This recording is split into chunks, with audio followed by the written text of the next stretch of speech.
Dear parents, I am pleased to introduce you to Dr. Harold Blomberg, a Swedish psychiatrist who has helped many patients with autism, ADHD, psychosis, obsessive compulsive disorder, and many other neurological issues for decades. Okay, so I am very glad to speak with you today, and I want to start by thanking you in advance for taking the time to answer my questions because it will help so many families.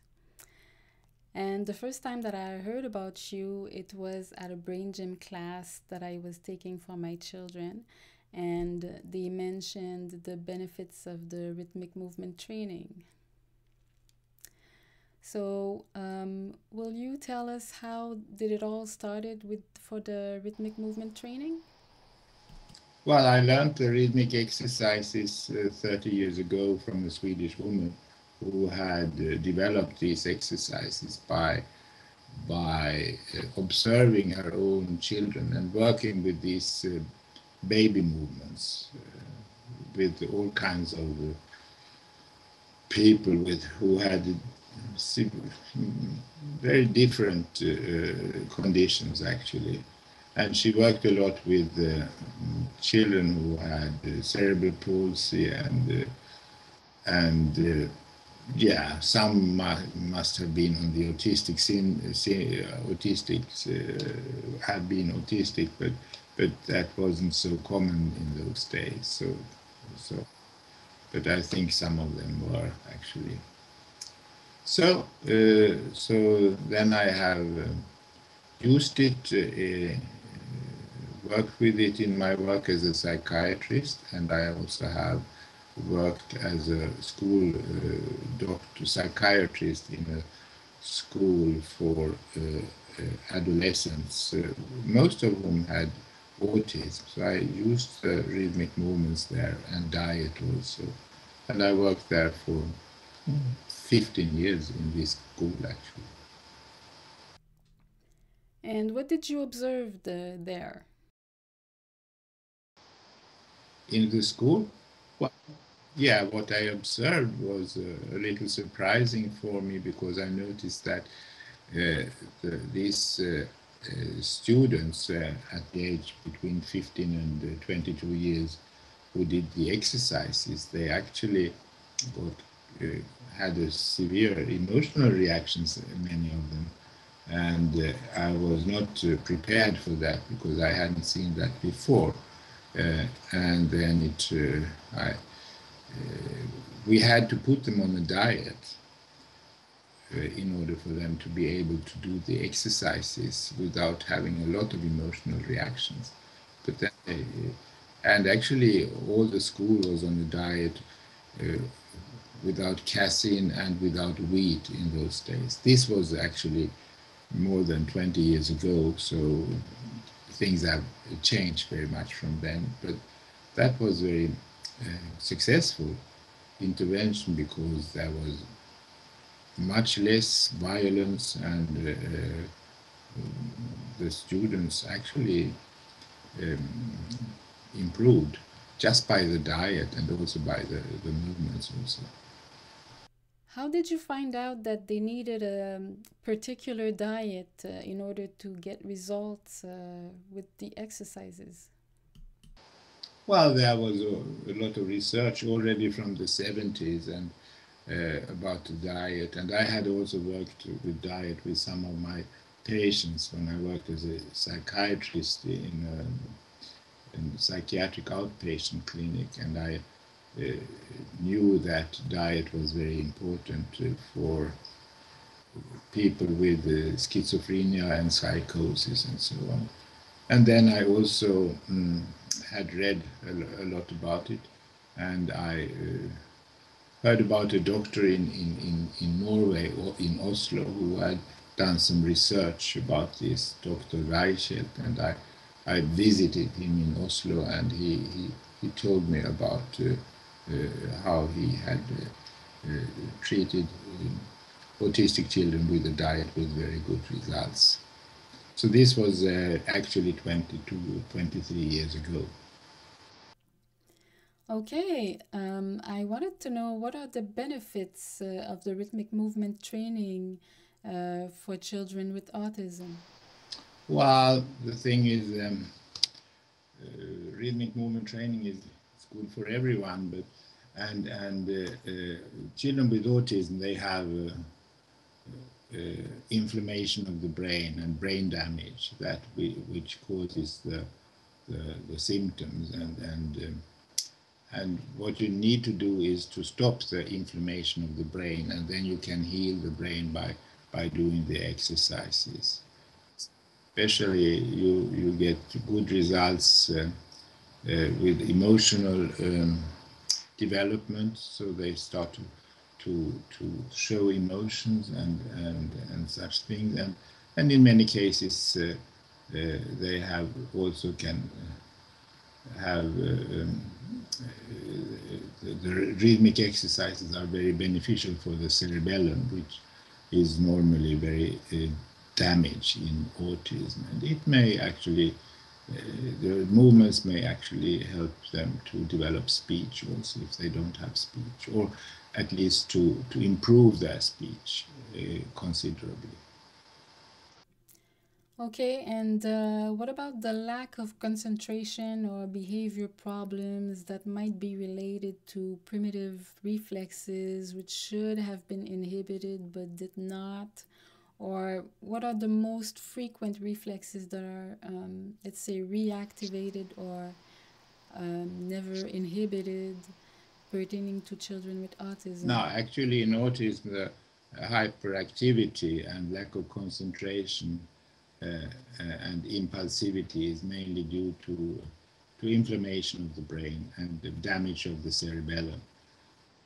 So, but there are reflexes which are important in autism. There are especially the fear paralysis reflex, which has a lot to do with diet actually, and then there is the motor reflex, reflexes of the hands and the feet also, and the TLR backward. So these are the most common reflexes in autism. Okay, how come they have problems with those kinds of reflexes? What happened during their development? Well, now this is actually due to the brain damage, because many of the children who have activated these reflexes may have had a normal development during the first 1 or 2 years. So they had actually integrated these reflexes to some degree. But then after they develop autism and get this inflammation of the brain, then these reflexes are those that are activated most of all, actually. And what are usually the causes of brain damage? The cause of brain damage is inflammation, and inflammation is due to several factors. Many, I mean, it may be due to infection, but more more commonly it's due to vaccination and severe brain damage by vaccination, and then it's due to food intolerance, gluten, casein, soy, and very important is also electromagnetic radiation. EMF is very important for brain damage. So there are many causes for brain damage, and then there may be some genetic factors also. Some of them inherited, and some of them actually have been acquired during, not inherited, but acquired when they have due to vaccinations or probably due to radiation also. Okay, so what is the link between gluten and casein and autism? How come the behavior of some children improve, or I might say most of the children improve when they stop eating gluten and casein? Well, in most cases of autism, there's a problem with the gut. So these children have inflammation of the gut, and there is a leaky gut. That means that the mucosa of the gut leaks substances into the bloodstream, and they go up into the brain. And some of these substances are maybe peptides, which are chains of amino acids. And peptides are developed because the intestines are not able to digest gluten and casein. And other causes of inflammation due to gluten may be gliadin, which actually causes inflammation, especially of the cerebellum.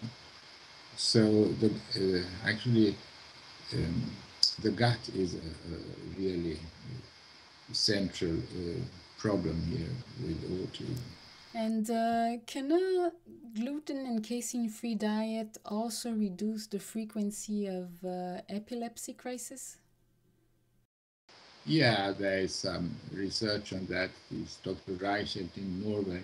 He has shown that autistic children who are on a gluten and casein-free diet, they have less epileptic seizures. Yeah, so that's there is scientific proof of that. Should a gluten and casein-free diet be a lifelong diet? Well, I would definitely think so, because I think it should be a lifelong diet for 80 to 90% of people, actually, because not many people can actually tolerate gluten. Casein maybe is somewhat different, because you don't get such severe damage from casein as you get from gluten. So for autistic children, I would definitely say that casein and gluten-free diet would be lifelong. And I would also add soy to this diet, because soy also causes inflammation of the gut, and I have not seen one autistic child who could tolerate soy, actually. Okay, a lot of people will say, well, we've been eating gluten and casein for so long. How come it became a problem? How come there are so many children with food issues, food allergies, and who cannot tolerate them anymore, who cannot tolerate soy, who cannot tolerate gluten and casein? Well, one reason is that they have the wheat has been changed very much during the last 50, 60 years, and they have due to breeding, so they have changed the gluten contents of the wheat and many other things. So it's in my view, wheat is toxic. Even the wheatgrass people can't tolerate. If you are intolerant to gluten, you may not be able to tolerate wheatgrass, actually, which is supposed to be a very, very healthy supplement, actually, but I don't recommend it. And then that is one reason, but the main reason why this has happened is that there is an assault on the immune system of children nowadays. So due to vaccinations, due to heavy metals also, which I mean, that is not new. This has gone on since, actually since the 90s. But vaccinations, heavy metals, and then also radiation, which has increased very much. And I don't know how many doses you get in Canada of vaccines, but in the United States they get 69 doses of 28 different vaccines. So, and sometimes they get 5 or 6 or 7 doses in one shot. And of course, children get sick. That's inevitable. And the immune system won't recover. And most of the immune system is actually situated in the gut. So that the gut is actually crucial for the immune system. And then when you damage that, then bad things start to happen. Is it only a question of gluten and casein free when it comes to diet? Because I remember reading in your book, L'Autisme, une maladie qui se soigne, that you were talking about a more broad approach when it comes to the quality of the food that we're feeding our family. Absolutely. Most children don't tolerate, autistic children have problems with detoxification. That's a major problem for them. So if you give them a lot of toxic food with a lot of food additives and also with who have been with glyphosate and other things like that, or GMO food, they don't tolerate it actually. So they should have organic food as everyone else, but they are extremely sensitive to that kind of food. And then there are some autistic children have problems with oxalates and some with lectins, but this is different for each child actually, so you can't say that in general. But you need to find out what they can tolerate or not. And how do we find out about that? Well, personally, I use bioresonance, but you can't do that in Canada and the United States because it's not allowed there. It's very, very, very helpful. You can also use muscle testing, which I will teach in the autism class, which I'm going to teach in Ottawa in August. So muscle testing is excellent to use for food, just for food intolerance and also for testing what food supplements they need. How come we never hear about muscle testing? Because sometimes the children must undergo some dangerous, let's say, dangerous tests to find out about their needs. Yeah, poor children, they are actually victims of very cruel actually. No, of course you can't muscle test an autistic child, but you can use the mother or some other person as a substitute, and it's really helpful, and it's quite easy to do that, and it's I mean it's reliable also. When I started to use, I have used muscle testing for at least 10 years, I think more, 10, 15 years. But I noticed when I started to work with bioresonance, but that you get the same results with muscle testing as with bioresonance. And actually bioresonance is more reliable than blood tests because bioresonance will tell you any deficiency in the cells of the body. but blood tests may not do that. It only shows the contents in the blood or deficiencies in the blood. And what type of therapists, let's say, or professionals who can provide the muscle testing? Yeah, well, kinesiologists and the brain gym, in brain gym, they also used to, I don't know, they have used muscle testing and kinesiologists, and I don't know how popular it is in Canada, but you can definitely use it in Europe, at least in Germany. There are a lot of kinesiologists actually, and we use it in Sweden also. I understand that the children not only need a particular diet, but also need to take vitamins and supplements and probiotics. Would you explain why, please? Well, yeah. First of all, you need to heal the gut, and in order to do that, you need to diet is fundamental. But also they may also have parasites, and then you need to treat the parasites. You can find that out by muscle testing actually.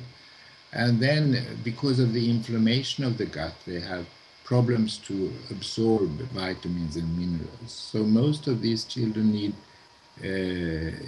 zinc, and they may also need magnesium because of the high level of stress they are in. And then they may have a very poor gut flora, so they may need probiotics in order to help to heal the gut. And then they need vitamins, vitamin D, probably. Yeah, I think that's quite common, at least in Sweden, and even in Spain. When I go there, many of these children need vitamin D. And then vitamin B are very important because many of these children lack B12 and folic acid, actually.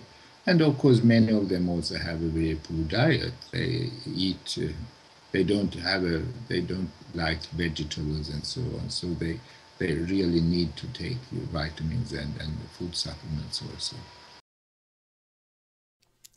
And what can we do about the vegetables and the fruits? Because the children might take the supplements for a while, but we definitely need to put those on their plate. So, what can we do about that? Well, that's a long time project, of course, to get an autistic child to eat a healthy diet. I mean, some parents might the child may actually lose a lot of weight in the initially, but normally if you they will regain that weight, and parents will notice that their behavior improves so much. But I'm sure in some cases it may take a few years to get them to eat a healthy diet. So you need to have patience and do it step by step. A mother once told me that when she started the gluten casein free diet for her child, she had to increase the portions because her child's appetite intensified, and she said that she had to watch very closely at school, let's say, because they might feed the child other food that does not necessarily comply with the diet. No, well, I never heard that that these children before children eat too much. What you need to be to stop when you exclude gluten and casein is that they put a lot of sugar in all gluten-free products. Of course, the child may actually replace gluten by sugar, because sugar also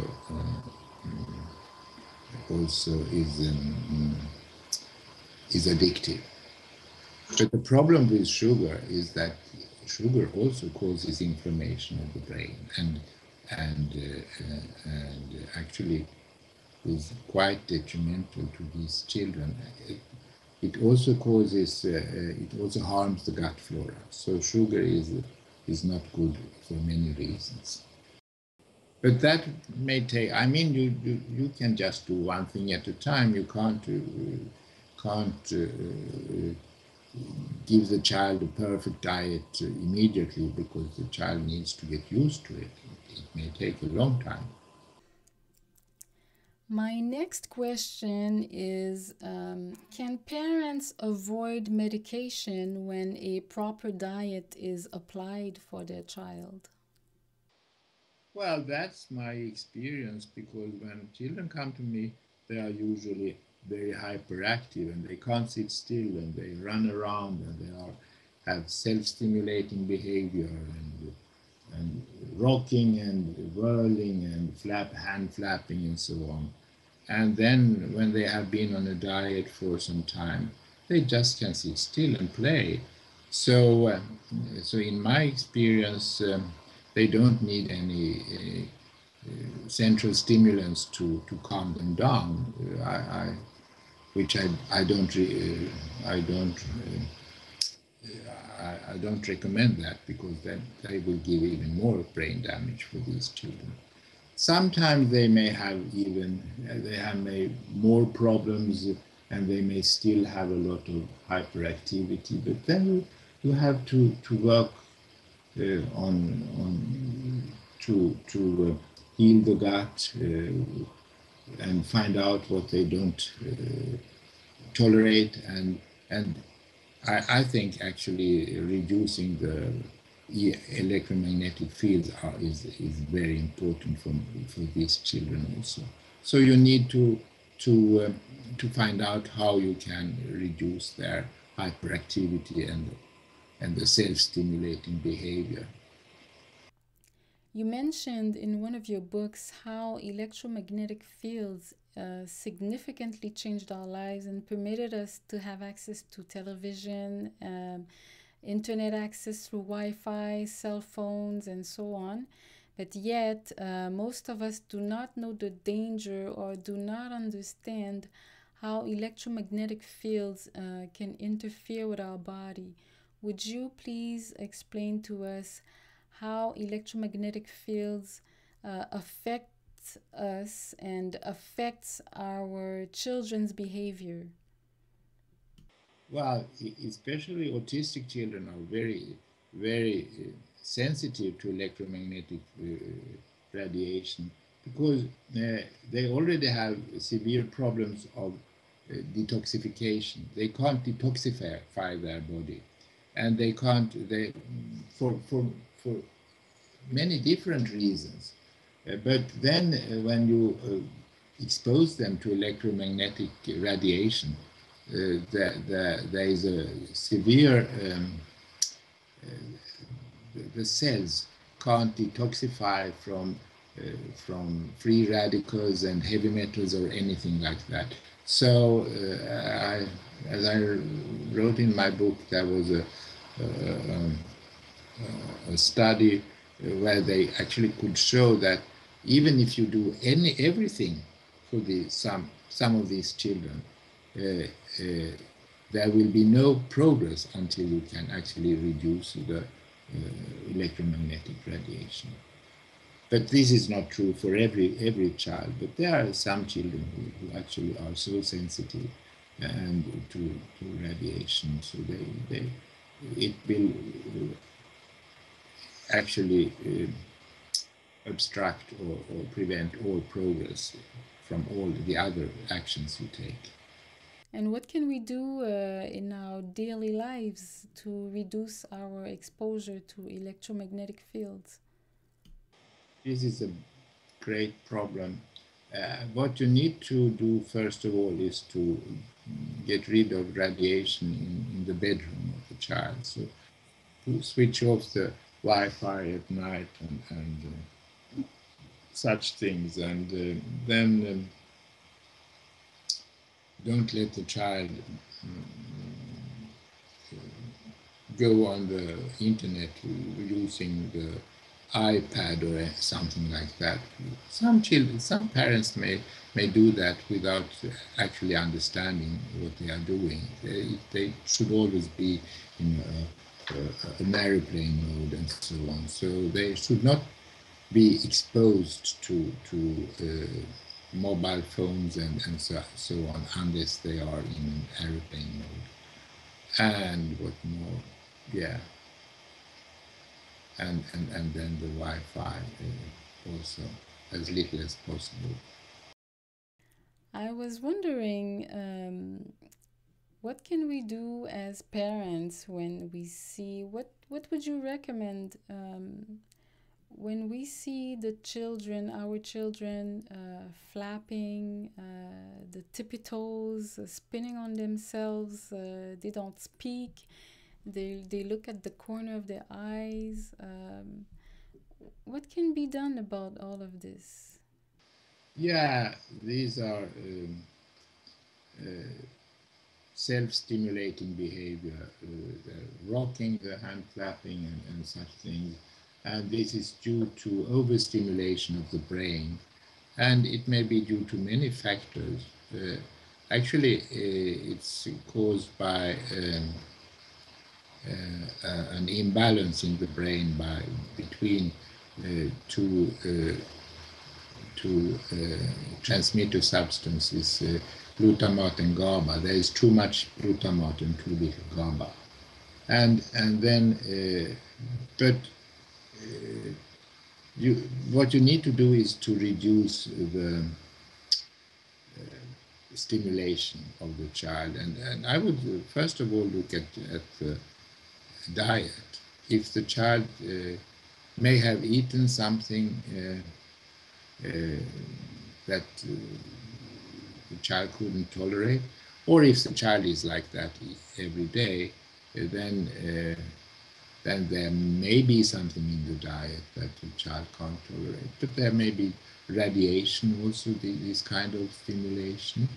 Or actually I've seen this kind of stimulation where in children whose parents have a high degree of stress and are very worried or something, and so on. So there are so many things that actually can trigger these kinds of self-stimulation, stimulating behavior. But you need to find out what it is and do something about it. And sometimes this can be quite tricky to be able to do that. Is there a way that we can improve the children's short-term, long-term memory? No, well, that would be as for it. I mean, everyone has a very poor short-term memory nowadays because everyone is in severe stress, so we don't remember for a long time. So what we need to do is to reduce the stress. We need to Yeah, relax. yeah, absolutely.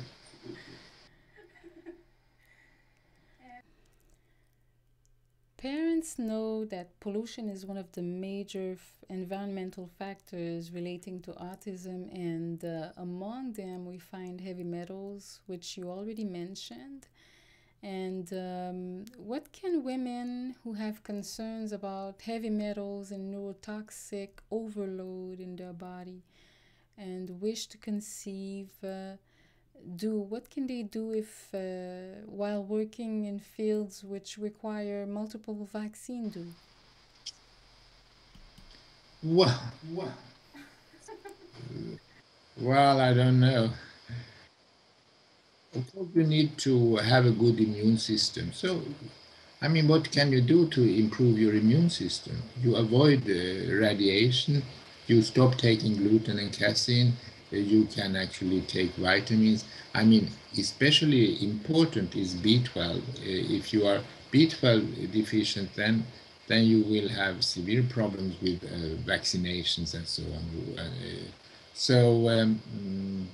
So So all these things may be helpful to actually improve your own immune system as much as possible, and avoid vaccinations during the pregnancy, of course.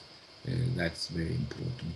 And then if you want to avoid radiation, you can do as women in China do. You can buy some cloth with metal fibers in it and sew and make a shirt or from that.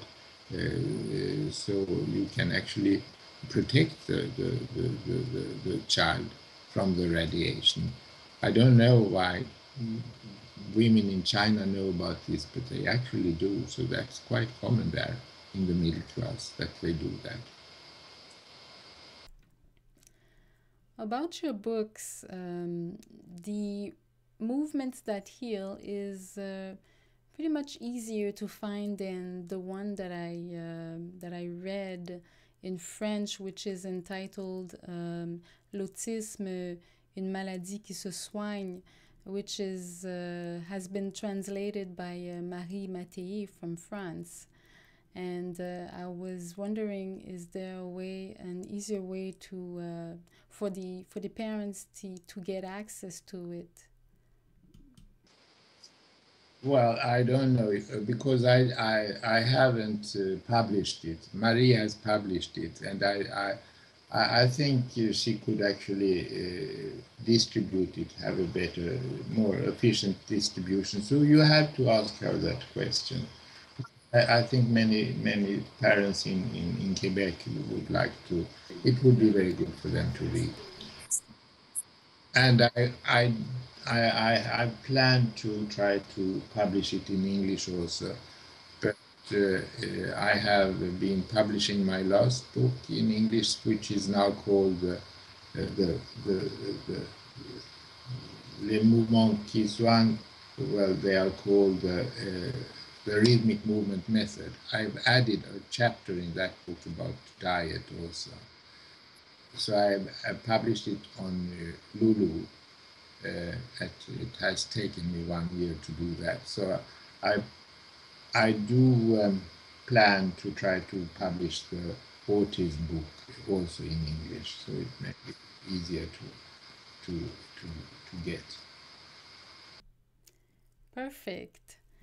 I wanted to thank you so much for this interview, which is priceless for all the families throughout the world. And I sincerely hope that your work will spread all over the planet, since you are doing a wonderful work. Thank you so much. Thank you so much.